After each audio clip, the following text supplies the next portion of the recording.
कर्जत जामखेडच्या एमआयडीसीच्या मुद्द्यावरून आमदार राम शिंदे आणि रोहित पवार यांच्यात जुंपली आहे.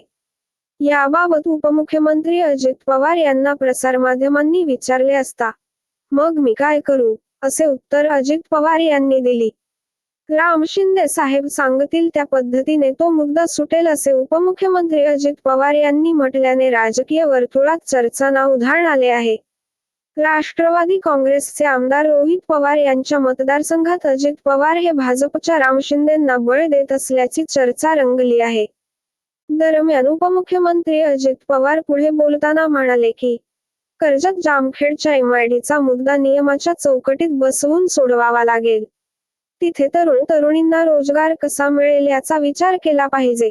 त्या ठिकाणी जास्त गुंतवणूक कशी होईल, असा महायुतीचा प्रयत्न चालला असल्याचे पवार यांनी म्हटले आहे.